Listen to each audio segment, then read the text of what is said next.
Either it must be that you exist, bingo, like that. You're a point instant, bong. You know, if you go into the Fillmore Auditorium and dance, they turn on the stroboscopic light, going very rapidly, brilliant light, on and off, on and off, on and off, on and off. And it seems that everybody is all the time going in and out of existence. See?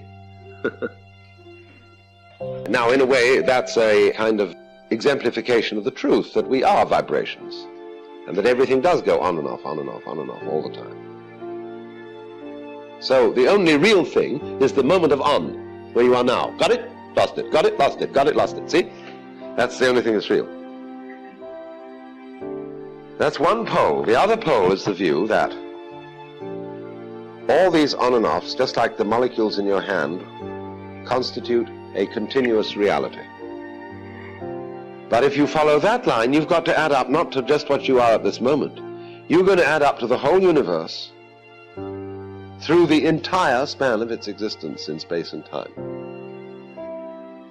Any middle position you take between these things is arbitrary. Say, okay, I'm going to be so much. I'm going to call myself this particular human being who lives for such and such a time. Okay, that's the way you want to play the game. That's the rules you've been told. And if you want to get attached to that and hung up on that, you're going to say that matters. And so you feel material. And the Buddhist idea is simply saying, don't get hung up on what is called in Sanskrit, drishti. Drishti means a view, a particular way of looking at things.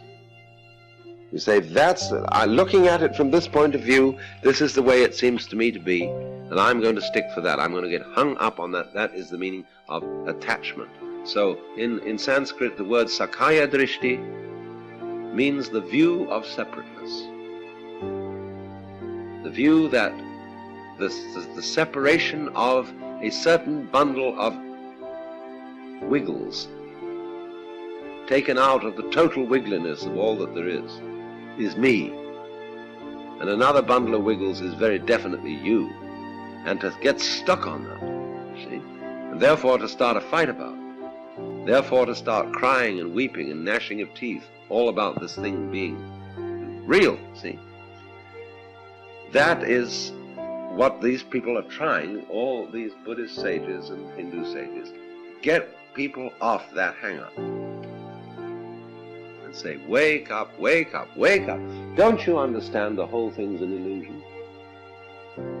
Not that this is a word to put it down and say that it's horrible or bad. If you could see that the whole thing is an illusion, you'd be happy as a lark.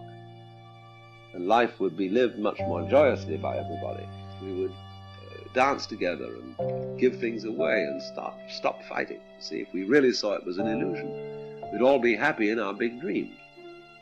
But we are constantly saying to ourselves, and we are saying to our children, it's real.